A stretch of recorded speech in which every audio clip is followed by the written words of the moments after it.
If you look at the history of declining powers, what sometimes happens is they find themselves with less and less of an interest in maintaining the status quo order in their region or in the world because they just have less of a stake in it. Every year, they've got less to lose than they had the year before, and so they become more and more risk tolerant, more willing to shake things up, more willing to take on risk than a status quo power like the United States. And so for as much as we say, oh my God, China's a rising power and therefore is more dangerous, that's true. But it may also be true that Russia is increasingly dangerous and acts more risky precisely because it's a declining power.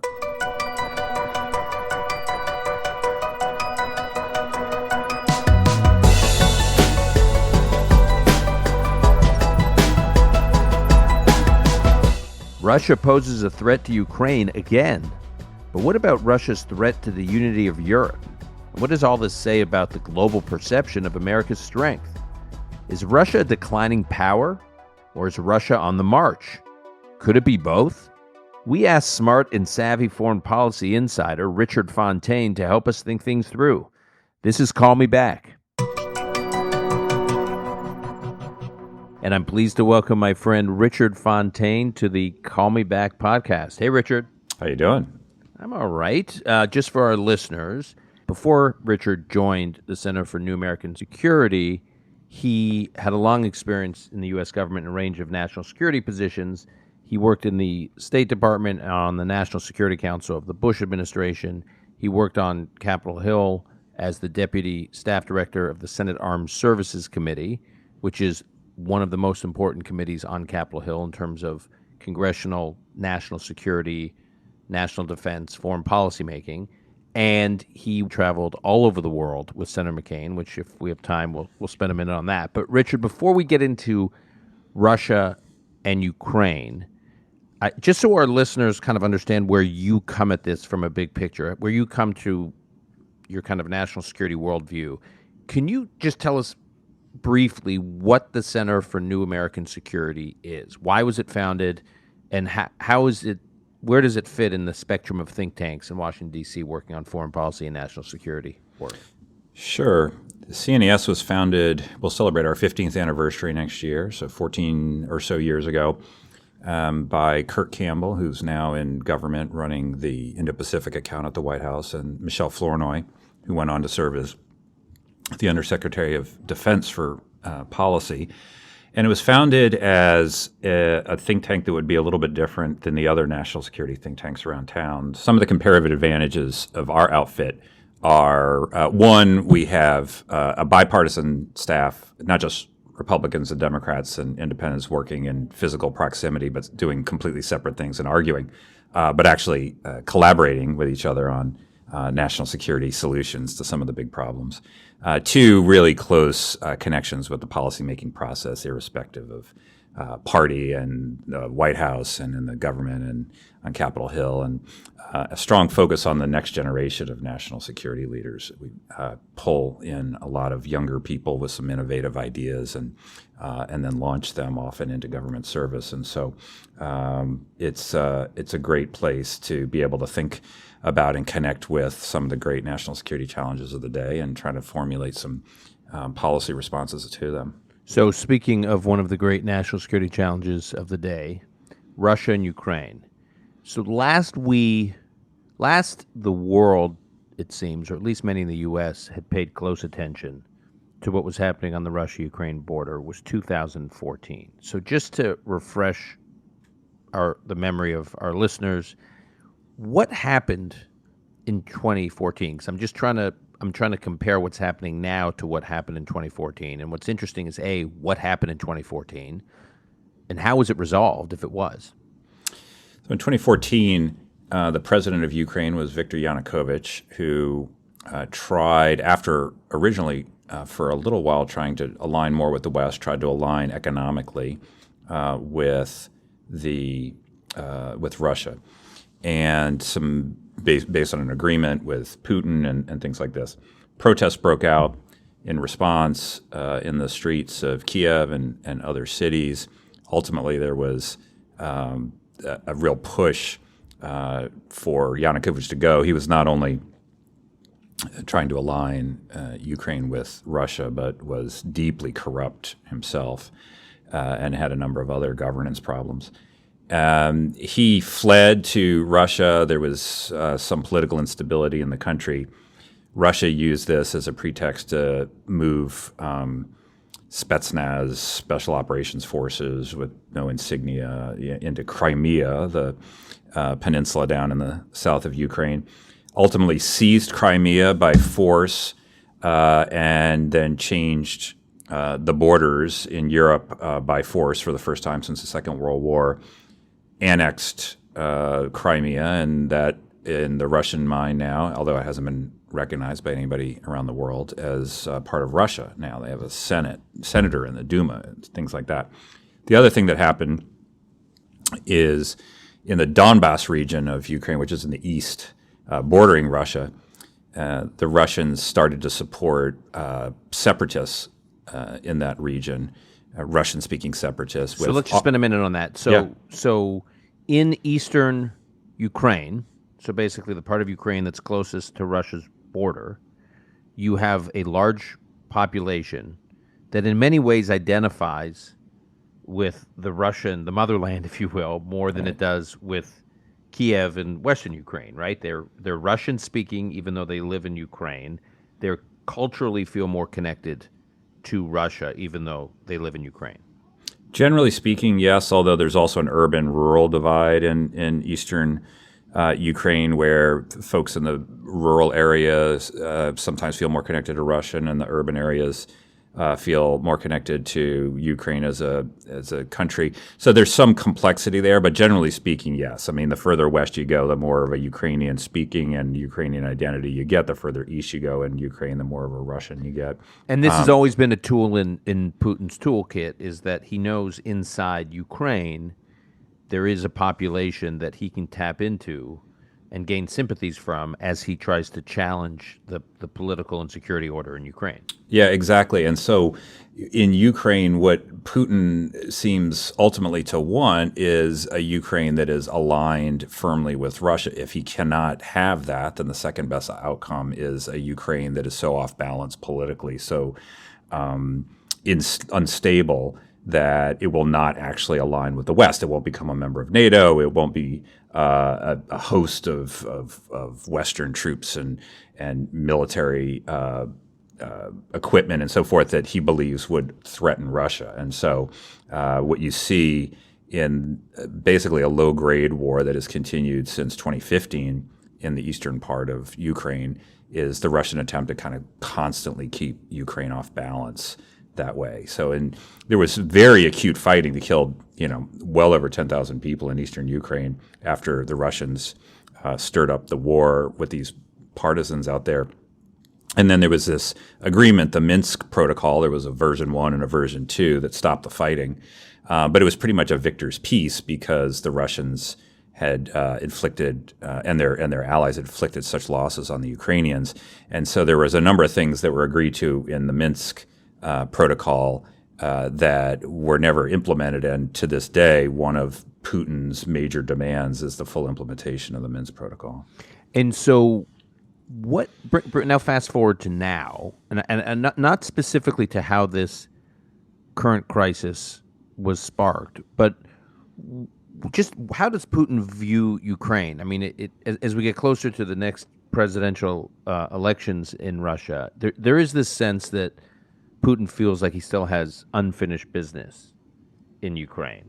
So, what is that unfinished business? How does he think about Ukraine? Why is this so important to him as it relates to his own legacy and his own positioning inside Russia?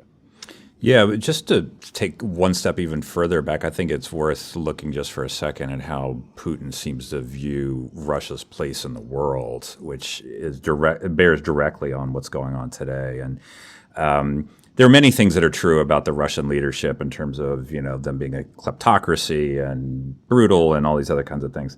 But there are two things that I think are fairly defining. One is that there is this historical Russian instinct that fears the presence of an opposing force close to their borders because of Napoleon and the Mongols and Hitler all invaded them through countries on their borders, they feel exposed.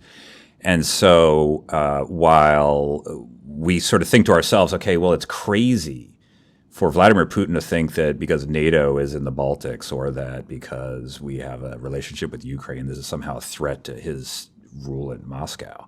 But he genuinely seems to think that and is willing to take measures to try to create buffers between the West, as he would think about it, and Russia's borders. The second is there's a real sense among the Russian leadership, and I think especially among Putin, that Russia doesn't receive the kind of status from the world that it deserves by virtue of its history and power and might and things like that. And in fact, actually, Russia doesn't have the kind of power and sort of geopolitical throw weight and certainly economic throw weight that it once did when it was the Soviet Union. It is not the other superpower in the world, but in the Russian leadership's mind, Russia has been disrespected, been taken advantage of when it has been weak, and has to constantly remind the West, and particularly the United States, of its standing in the world so that it is treated accordingly. And that's a major problem because the gap between, I think, where the Russian leadership believes it should be in the world order and where it actually is in the world order is not going to be closed anytime soon. There really is a gap. Then with Ukraine, Putin releases fairly remarkable, long, I guess you'd call it an op-ed in July. I mean, went on and on and on about how he sees Ukraine. And, looking back on it, there's some fairly ominous things in there. He says that the Russians and Ukrainians historically are one people, that parts of Russia, that Ukraine were part of Russia, and that Russia was robbed from those parts of Ukraine, that they are historically and spiritually, because of their religious links, part of one people. It goes all the way back to the Kiev Rus and all this. And that the only reason why there's a division between the Russians and the Ukrainians is because others have put up an artificial wall between the two people. And, if you start to put two and two together here. Others are the West. Yeah. So it's Western kind of meddling in his backyard. Exactly. That wants to use Russia use Ukraine rather in an ahistorical way to divide the Ukrainians from the Russians and therefore weaken Russia and undermine these historical and spiritual ties. If that's your worldview, then it would appear that you have a strong interest in getting rid of that wall. And I think that is, in fact, what is animating some of the behavior we see now with Russia poised with 100,000 troops massed on the Ukrainian border and doing other things that look like preparations from war, like redeploying units from Siberia, calling up reservists, launching information and influence operations and cyber operations inside Ukraine to sort of prepare the battlefield and things like that. So that is all consistent with what Putin has said fairly clearly is the way that he sees Ukraine. And in terms of how, Putin does risk assessment in anticipating how the world will respond to, as you said, putting 100,000 troops on the Russia-Ukraine border. He's got to imagine that there will be some kind of U.S. response and some kind of European response. Now, the last time he was at it with Ukraine, he could assess coming out of it, the U.S. was weak or strong, and Europe was united or divided over what to do about Russia and Ukraine. So fast forward, 2014, 2015, fast forward to today, to 2021, do you think Putin looks at the U.S. as the same level of strength as it did the last time he was at it? And where does he see Europe's unity or lack thereof? Well, I think he is a pragmatist in the sense that he's going to tally up the costs and benefits before he takes an action. And that actually then provides the United States and Europe with the opportunity to change the cost-benefit calculation and try to avoid a terrible situation. But, there are some serious challenges to doing that, both on the deterrence side, because whatever the United States and Europe might come together and threaten is difficult, given some of the divisions that you just kind of alluded to that have unfolded over recent years. And then on the the diplomatic carrot side, there's not agreement really between the United States and some countries in Europe about what to offer, if anything, to Putin as a way to get out of the current situation without rewarding bad behavior. As a kind of a macro point, I don't think anyone in the world has looked at the United States over the past year or so and saw a model of efficient, unified democratic practice and a marshaling of strength. So how that fits in, who knows? But we haven't done ourselves very many favors over the past year. So let's talk about that. Should we read into any geopolitical events? Maybe the withdrawal from Afghanistan is one over the summer that could have influenced Putin's thinking on timing. I mean, you point out that he gave this speech in July, which was before our withdrawal from Afghanistan, or before the sort of the thick of the chaos of the withdrawal from Afghanistan.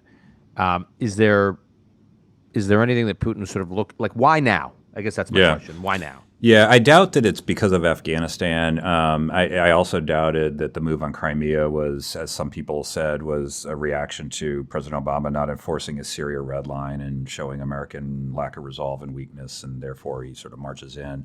It was much more opportunistic. So just to rewind on that, what Richard's referring to is when President Obama said that Syria, Assad using chemical weapons would be a red line, and if he crossed that red line, the U.S. would get involved in Syria militarily, and then Assad used chemical weapons against civilians, and we did nothing. The criticism back in 2014 and 2015 was that Putin saw the U.S. failure to enforce a red line as a sign of weakness, and therefore an invitation for Putin to act because the U.S. was a paper tiger. And you're saying you disagree with that critique, that you don't think that's what prompted Putin to act then. Yeah, I mean that the critique has a lot of surface logic. There's just no actual evidence for it, and so and there's other explanations, including the ones articulated by the Russians themselves and by others as well, that I think explain those facts better than saying this was a response that emboldened Russia after Syria. And similarly, if you do the thought experiment of if the United States had not had a disastrous withdrawal from Afghanistan, would we be in the same situation between Russia and Ukraine? I think the answer is yes, because basically, if you look at Russian behavior with respect to its intervention in Crimea and eastern Ukraine back in 2014, 2015, in Syria when Russia came to the aid of Assad and helped quite brutally beat back rebels, are now in Ukraine. Russia has a pattern of trying to achieve through diplomatic means, whatever its objective is. In this case, the objective is to see, I think, implementation of the Minsk Protocol and avoid a Western orientation for Ukraine. When that doesn't work, it'll often use economic means, either economic coercion or inducements or things like that. If that doesn't work, it'll often use covert means. And when none of that works, then it finally decides, well, maybe we should use the military means. And I think that's basically where we are now. I think Putin, complained diplomatically there was no implementation of Minsk, and that Ukraine was becoming more Western in its orientation. The U.S. and Ukraine signed a strategic agreement this year. NATO and Ukrainian forces have done joint exercises this year. There have been U.S. trainers for the Ukrainian military and things. So he doesn't like any of that and fears it. Wasn't able to get that done wasn't able to reverse it through diplomatic means, wasn't able to reverse it through economic inducements or threats, wasn't able to get that done through cyber means or covert means. And so I think that he is now considering military means to try to achieve that outcome. And do you buy into the theory that if he's going to make a move, he wants to do it while Joe Biden is still president? And which, if you assume that Biden is going to only serve one term, doesn't mean he has a ton of time. Anything to that?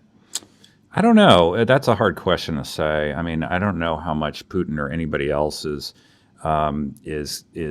calculating time to do something or not do something based on who's going to be president. I do think, though, how the issue that actually plays into is, so, what Putin now says he wants, which he's not going to get, but what Putin says he wants is a legally binding guarantee that Ukraine will never be in NATO, and I don't know, a treaty or something like that. And increasingly around the world, you're seeing countries that want stuff from the United States, even things we're not going to give them, but want stuff, say, you've got to do some sort of guarantee that's going to outlast whoever the next president is, because they've seen, like, for example, with the Iran deal, where we sanctioned Iran, we didn't have a deal, we were in the deal, stopped sanctioning Iran, then we got out of the deal, started sanctioning Iran, now we're trying to get back in the deal and are willing to unsanction Iran. That if the next president comes in and we do get in the deal, then we get out of the deal again and unsanction, and so. But welcome to American democracy. You can't tie the hands of a president too much when that person hasn't even been elected yet. So that, I think, it plays into it in that respect. But I don't know how much doing something now is related to our political timeline or who's in office, as opposed to the lack of satisfaction he believes he's had on the things that he's worried about. While we're at it, and I want to get to the here and now, or where we go from here in a minute, but before we do, there's conventional wisdom that Putin regarded, the conventional wisdom among many in the press and many in the foreign policy community, that Putin had President Trump and the Trump administration eating out of his hand. That's one narrative. And yet, if you look at the facts, the U.S. had a pretty hard-headed approach to Putin and Russia during the Trump years. If you look at increased sanctions, if you look at military action against, like, Russian security contractors in Syria, if you obviously look what we did on the energy production and export side, which Putin couldn't have been happy about. If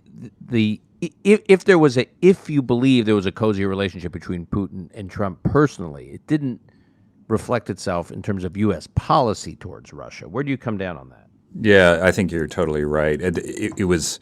The Trump administration was not exactly a model of consistency in messaging or anything else. And so you had this very strange dynamic where people who watched Trump thought this must be the warmest administration toward Vladimir Putin that we've seen in forever. There was always sort of smiles and handshakes, and I believe him, not the CIA, or, all this other kind of stuff. But if you looked at the underlying policy, the Trump administration did things that no administration has done up to that time. I mean, they closed consulates and expelled Chinese.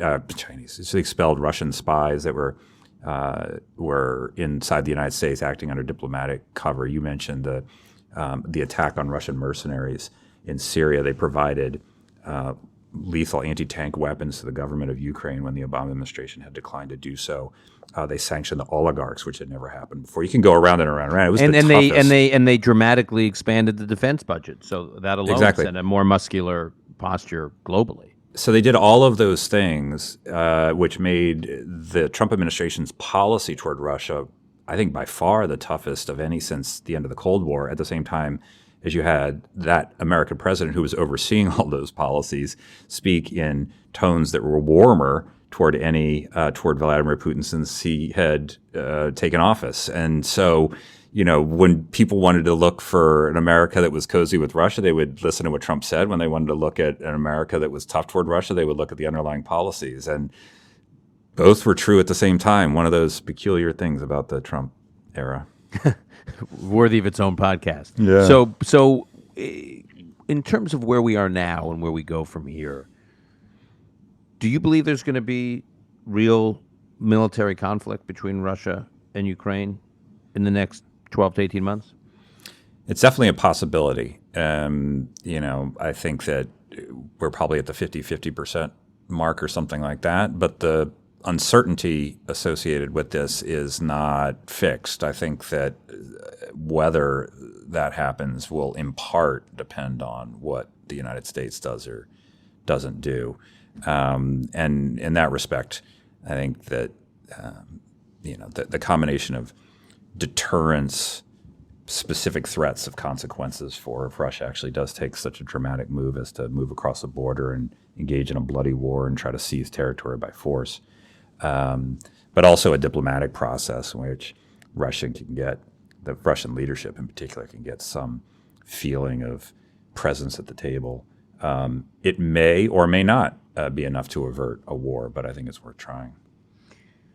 If Russia continues to escalate, the administration the Biden administration has laid out possibility of some pretty aggressive sanctions against Russia. So short of obviously us sending U.S. forces or NATO forces over to defend Ukraine, but sanctions that have never been implemented before. And let me just rattle off a few that have been speculated about either explicitly by the Biden administration or sort of quietly leaking out.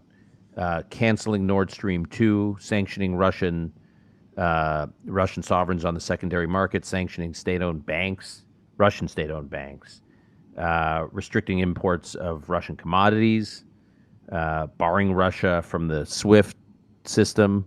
I mean, these could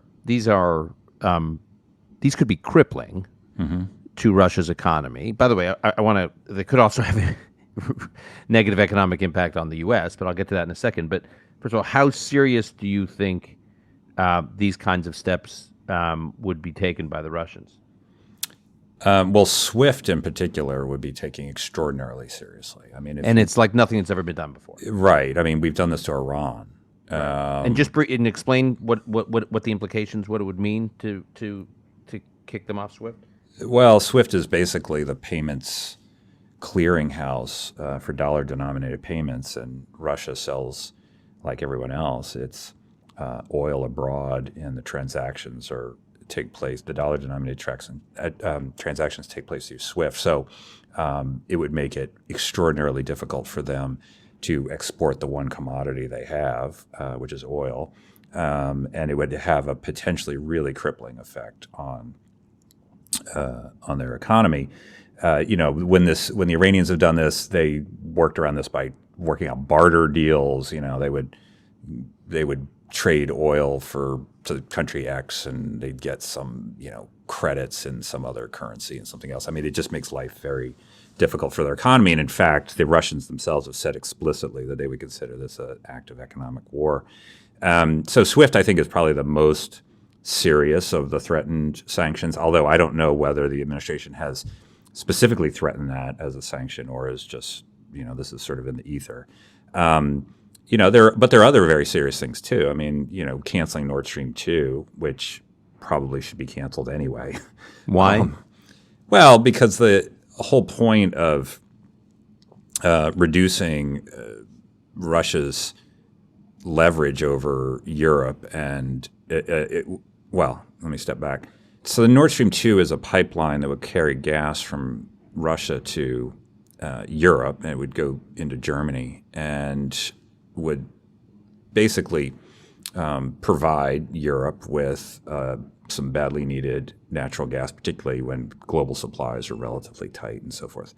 The downside, of course, of it is that it increases the dependence of Europe on Russia, which in the past has used its gas and oil supplies as a means of leverage over other countries. That's a situation that we don't want to see. We don't want to see a Europe that is increasingly vulnerable to Russian manipulation. And Nord Stream 2 would actually expand the scope of that potential manipulation. The United States has been opposed to Nord Stream 2. The Biden administration had the requirement to either sanction the pipeline or not, and waive it under U.S. law. They decided to waive the sanctions that would have been applied to Germany because their conclusion was the train has left the station, the pipeline's almost built, and the Germans would move forward anyway, and all we would do is seriously irritate the U.S.-German relationship by sanctioning them without actually having achieved the outcome of killing the pipeline. Going into Ukraine with the new German government, I think there's a strong chance that the U.S. and Germany would decide to cancel the pipeline, even with the costs associated with that, just because moving into Ukraine would be seen as such a serious transgression that even an expensive response to it, I think, would be seen in order by a lot of people, including in the U.S. and Germany. So I think that is very much on the table. And then there's other, economic sanctions, some of the ones that you mentioned, expanding sectoral sanctions and things like that. The question, of course, is ultimately when you're threatening things, whether they're economic sanctions or there's something militarily like moving more troops and equipment to NATO's east, closer to the Russian borders, what the Russians don't want, and saying that'll be a direct consequence of going into Ukraine. Is that enough to get Putin to say, okay, well, it's not worth it if he feels so acutely vulnerable in Ukraine? If you buy the fact that he in fact does, which I think he does, and that is really in the head of one guy, and he's not saying. So we just don't know. That's what the administration is trying now, is to put a combination of carrots and sticks both on the table at the same time as a way to dissuade him from taking this step. So I want to. A friend of mine from Europe said to me the other day, in terms of Europe's ability to take a hard line on some of these, to back the U.S. with a hard line on some of these sanctions if we go to this route. He said, don't underestimate how weak the German government will be to act in winter. Meaning, Germans, there's nothing worse in German politics than freezing cold Germans. Not being able to get heat. And what he was referring to is, if we cut Russia off from SWIFT, Europeans need the payment system to purchase Russian gas. Washington can't meaningfully punish Gazprom because of Europe's dependence on the firm. It literally would threaten gas supply in Germany and parts of Europe in the winter. And then it got me thinking about these other sort of cascading effects or knock-on effects that we may not be thinking about in the U.S., right? So there could be inflationary impact. If we sanction commodity exporters, it would be costly to Russia, but also to many other countries. It could at least exacerbate inflation in the U.S. And anyways, I can go on and on. I mean, the even derivative effects of all this is gas prices go up here in the U.S., as we head into midterm elections. So I guess, it's easy to say, to avoid military conflict, let's escalate all these economic sanctions, and we can get really creative all day long with some of these sanctions. But there would be real impact over here meaning the West, U.S. and Europe. And I don't think anyone's really explaining to the public in Europe or the public in the U.S., if we go down this path, it's going to impose some pain on us as well, but it's worth it. I think you're exactly right. So the missing piece in foreign policy making in government, or a missing piece, given that sanctions are the instrument of choice because we want to often do something bigger than issue a strongly worded statement, but less than going to war in order to avoid some bad outcome or to punish some bad behavior, is what is the cost and who bears it? And that is, I think, insufficiently part of the discussion when it comes to these things. And yet, if you look at the kind of economic measures we're taking with response to China or that are threatened with response to Russia, just very rarely what is the cost and who bears it. And that's not to say that the cost is not worth bearing, or that the people who bear the cost would think that it's not worth bearing. There are things worth bearing costs for. Changing borders by force in Europe and undermining European security in a dramatic way, probably the most dramatic way since the Second World War. I think that that's worth bearing the costs associated with economic sanctions. But it would be helpful to know what cost that is and where it's likely to fall. And therefore, if our political leadership needs to prepare people to bear the cost because they need to understand that it is worth it for other reasons that may not be apparent to them, like the sanctity of borders in Europe. And, if we rewind the tape, enough decades ago when borders were routinely violated in Europe, it elicited twice the United States having to go across the ocean and stop it. So I think you're right. I think that this is, right now we're at the point of the debate where those sanctions have not been imposed. They're merely threatened, and the hope is that by threatening them, you avoid the having to impose them in the first place. But we very much may get to the point where we do need to impose some serious economic measures that will have costs not only on Russia but on us and our allies. And what do you think about our willingness to head in this direction if there's escalation by Russia, but the threshold, like lower escalation than obvious kind of them just, plowing through borders and looking like there's war over there. Does Russia, Russia has assets and tools at its disposal where it could wreak havoc in eastern Ukraine, send a message to the region that they're not going to let Ukraine go fully be absorbed by the Western sphere of influence. But short of action, of like real kinetic action, that would create a world in which Secretary Lloyd Austin walks into the Oval Office and says, "Mr. President, we gotta take real action. We gotta do something real here." Like, is there a way that Putin can turn the dial, but not like trip a hit a tripwire that provokes a super intense U.S. response? Yeah. So I don't think there's really any circumstance where the United States is going to fight Russia in Ukraine, that we're going to put troops into the. So in that respect, I think if that's what he ultimately is trying to avoid, then I think he actually has a lot of running room. But but there's still gradations. And so if you look at the Georgia-Russia playbook from 2008, when Mikhail Saakashvili was running Georgia, it was becoming very Western aligned. The tail end of the Bush administration, right? Summer of 2008, in the middle of the presidential election. Exactly. The I Obama remember. McCain election. Yeah, I was working on that campaign at the time, and I remember this happening. And Russia invaded Georgia and got actually within, 40 or 50 miles of Tbilisi, the capital, before it withdrew. It withdrew to these two breakaway enclaves, Abkhazia and South Ossetia, which had already tried to break away from Georgia, and then recognized them as independent countries. No other country, I don't believe, has recognized them, but Russia does, and then left Russian troops there, quote, at their request. And those Russian troops remained there that day. And so what they essentially did was invade Georgia, destroy a lot of its military capability, and then withdraw to these enclaves that now form what the Russians claim is an independent two buffer states between Russia and Georgia, so that if one day Georgia does become more Western aligned again in a meaningful way, it will not be adjacent to the Russian border. And you could imagine a similar kind of thing happening in Ukraine.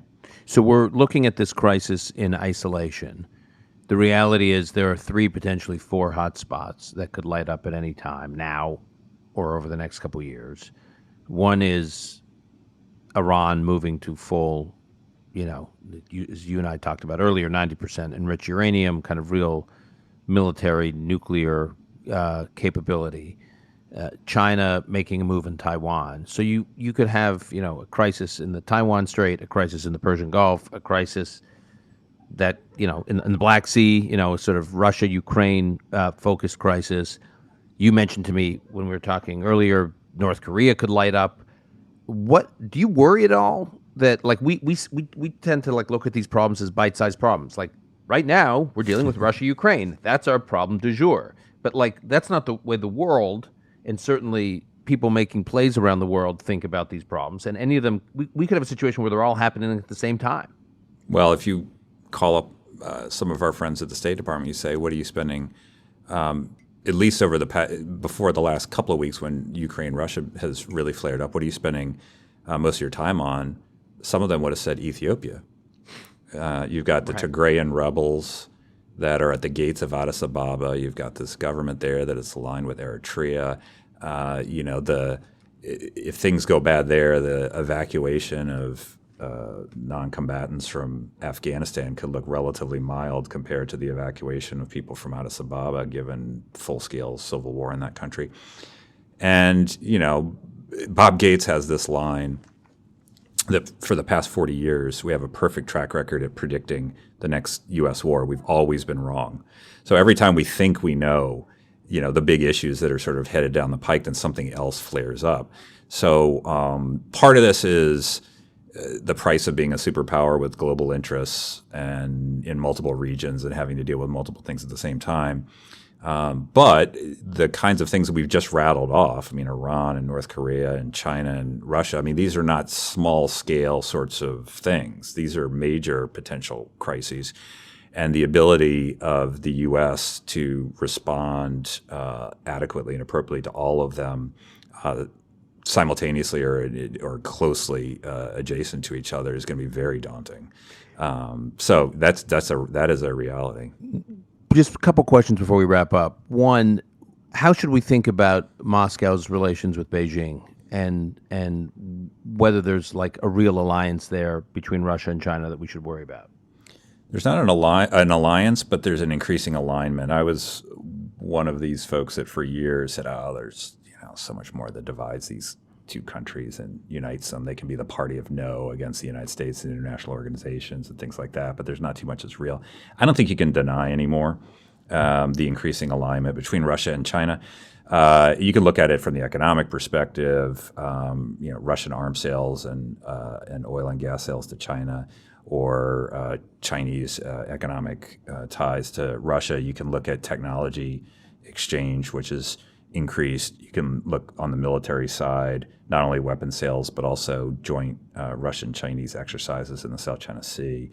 Certainly diplomatic convergence against a common adversary in the United States. None of that adds up to an alliance. If China went to war, I don't think Russia would fight for it. If Russia went to war, I don't think China would fight for it. So we're well short of that. There's a long way to go. But I think that the outlines of greater alignment are pretty palpable. And in terms of Russia over the next decade, just how we think about Russian power in the world over the next decade, it's got a aging and shrinking population. It doesn't have the most dynamic economy when it comes to tech innovation, on the one hand. On the other hand, I'm looking at some data here. Russia has about $620 billion in foreign currency reserves. It's just south of 20% of debt to GDP. It looks like they're going to have budget surpluses for the next couple of years. I mean, they can withstand some economic pressure, some macroeconomic pressure. So, if they're not as vulnerable to, and there's also pressure back here at home in terms of the cascading effects, if we try to isolate them economically, how do you think about Russia's position in the region and the world over the decade? The decade is that we're focused on this podcast on the 2020s, but just it's a crude kind of period of time, meaning it could be the next 5 years, next 10 years, but generally Russia growing power or Russia shrinking power? Overall, I think it's a shrinking power, but Putin, since 2008, has really modernized the Russian military in ways that make it today much more capable than it was 12 or 13 years ago. There's some other ways in which Russia, just because of its sort of discipline and its activities, for example, going into Syria, now plays a role in the Middle East that it didn't play before it went into Syria. As a big macro question, I think it's a declining power for some of the regions you alluded to, the demographics, the reliance on essentially one or two commodities and things like that. However, we can't comfort ourselves and say, well, that means we don't have to worry about them because they're a declining power. If you look at the history of declining powers, what sometimes happens is they find themselves with less and less of an interest in maintaining the status quo order in their region or in the world because they just have less of a stake in it. Every year, they've got less to lose than they had the year before, and so they become more and more risk tolerant, more willing to shake things up, more willing to take on risk than a status quo power like the United States. And so for as much as we say, oh my God, China's a rising power and therefore is more dangerous, that's true. But it may also be true that Russia is increasingly dangerous and acts more risky precisely because it's a declining power. So I'm afraid there's not much solace in the idea that Russia's just going to, in the Obama administration, they often like to dismiss Russia. It's just a regional power. My former boss, John McCain, had a line which didn't quite think resonated well, but it was pretty funny. He said, Russia's a gas station masquerading as a country.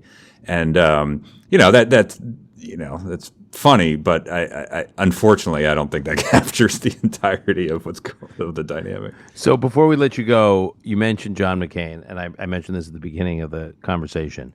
I love your war stories, not literally war stories, but traveling war stories about your time with John McCain. Just some color here. First of all, how many countries did you travel to with Senator McCain?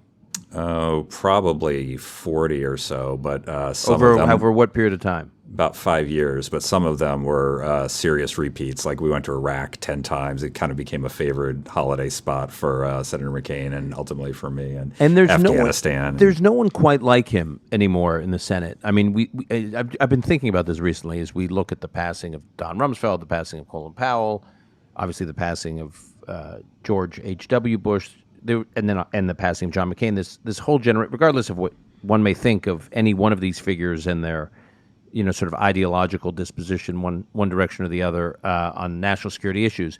There's sadly this generation is passing away, and you worked with obviously with some of them. I worked with some of them, but I've been thinking about McCain specifically because while you do have in Congress today Republican policy legislators and Democratic legislators who care about foreign policy, not the way McCain did. So Right. Can you just give us a snapshot of what made John McCain's approach to America's role in the world as a legislator, not as an executive? He wasn't a cabinet secretary. He wasn't a president of the United States.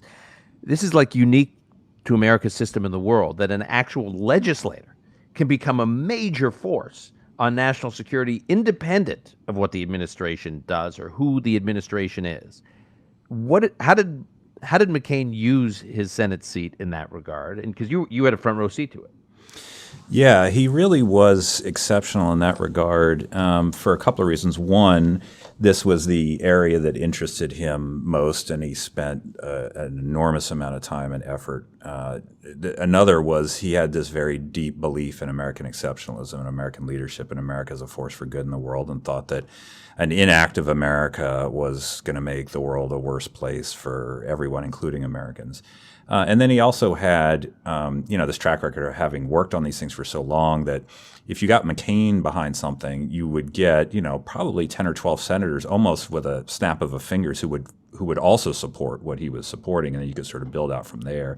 And today you've got, some very thoughtful people in the Senate and stuff that are more or less solo operators. They may have something, but it's not automatic by any stretch of the imagination. They'll have support for their positions. So I'll give you two examples of where this kind of came to the fore. I mean, one, back in 2005, Senator McCain fought the Bush administration over, and again in 2006 over the use of torture by the CIA against detainees, terrorists that were captured and treated with fairly serious physical and psychological brutality. I mean, the treatment of detainees at wartime has always been seen as kind of a core presidential power, and here was a senator who wished to take that power away from a president of his own party in the middle of a war just a few years after 9/11. And, people listening to this may remember some of the fear and the politics around this. And this was the same John McCain that wanted to run for president of the United States in 2007 and 2008 and wanted the support of the very Republicans that he might be alienating in the process of doing was, to say the least, a fairly unpopular position. And yet he did it anyway, and he succeeded and got legislation passed, which took that power away from the president and changed the course of detainee interrogation operations. And that's one. And the other one's the surge. Well, okay, so then maybe there's three then, but the surge, I guess I can say, is the other one. Is recent as early as August of 2003. Now, the United States invaded Iraq in March of 2003. In August of 2003, Senator McCain was saying that we had an insufficient number of American troops on the ground. We needed to. He didn't quite put it in these terms, but he started talking about a fully resourced counterinsurgency strategy would be necessary to deal with the problems that Iraq had at the time. The situation in Iraq, Dan, you know this better than anybody else from a security perspective, deteriorated, got worse until suddenly it became essentially a civil war where we were one side of that civil war. And there was a split debate. A lot of people said, okay, we didn't find those weapons of mass destruction that was the reason to go in here in the first place. We're losing Americans right and left. None of this is worth fighting for, and it's a lost cause. Let's get out of there sooner rather than later and declare ourselves in defeat. And then there was Senator McCain and a few others who said, well, here's the thing we never have tried, which is the only thing we think would actually work, which is a fully resourced counterinsurgency strategy. And And he really pushed all the way up to the President of the United States for the adoption of such thing, together with people in the executive branch who were. But what was amazing about that, to your earlier point, is the peak of his effort in this was while he was right before and while he was running in a Republican primary for president, when even Republican politicians and Republican senators were saying, please no, don't make us send more troops to Iraq. And he was running for president, arguing for sending more troops to Iraq. It was extraordinary. So in the end of 2006 and through 2007, there were all of these pieces of legislation that would require the withdrawal of American troops from Iraq. And there was a little meeting of Republican senators, plus Joe Lieberman, who supported keeping troops in Iraq and allowing what ultimately became the surge to have a shot at actually righting the situation.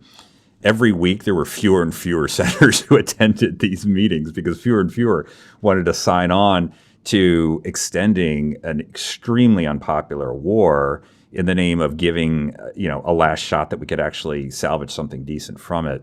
By the end, I think it was pretty much, Senator McCain, Senator Lieberman, Senator Graham, maybe Senator Kyle, and a couple of others. But yes, McCain was running for president at the time. And he did help fend off this withdrawal legislation. The surge did take effect.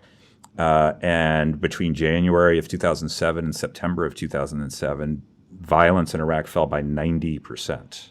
That is success. One of the great kind of reorientations of a strategy in the middle of a military conflict that worked. And then what was your third? You had, just before you go, you had the debate over torture at Iraq, and then I threw in Iraq. You had one other. Now I'm trying to remember. My other one is just an anecdote. It's just an anecdote. Go. So Bring it. I guess this was probably in 2006, I believe. And we went to Georgia, the country of, not the state of. And McCain had met President Saakashvili when Saakashvili was a grad student or a law student in the United States or something like that, and had always been sort of a champion of, these little countries that are in faraway places about which we know nothing, that he thought were exactly the kind of places where history is made and exactly the kind of places where freedom is important and exactly the kind of people that the United States should be standing up for. So he had this sort of long relationship with Georgia. I remember telling him at one point he had met literally every Belarusian dissident in the world because they would, when they would come to Washington, or he'd go see them in Lithuania and things like that. But in Georgia, we land. And, the military plane lands, and I look out the window, and there's the stairs, and then there's a red carpet that's about 100 or 200 feet long there. There's cameras everywhere. And it turned out that Georgian TV covered the arrival of Senator John McCain in Tbilisi live on national television as he walked down off the plane, shook the president's hand who was there to greet him. And I don't know if there's another parliamentarian in the world who is greeted by a 200-foot wet red carpet, the president of the country, and live coverage on national television of his arriving at the airport. Well, I often tell Republican legislators that I try to encourage them to get more involved in national security and foreign policy debates and be more entrepreneurial in taking on these issues. And now I can add to the mix that part of the reward will be is someday you can be greeted in Tbilisi as you walk off the plane as like a head of state. So, there's a payoff. Richard, thanks for doing this. We're going to have you back. We will hold you to account on your predictions. Hopefully they're kind of wrong. But either way, there's probably a lot still to chew on. So we hope to have you back to the podcast. Thanks for doing this. Thanks for having me. I look forward to it.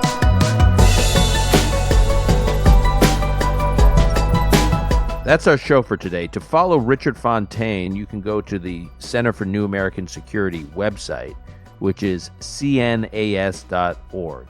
That is cnas.org. You can also follow him on Twitter at RHFontaine. If you have comments or questions for future episodes, email me at dan@unlocked.fm. That's dan@unlocked.frankmary. Call Me Back is produced by Lon Benatar. Until next time, I'm your host, Dan Senor.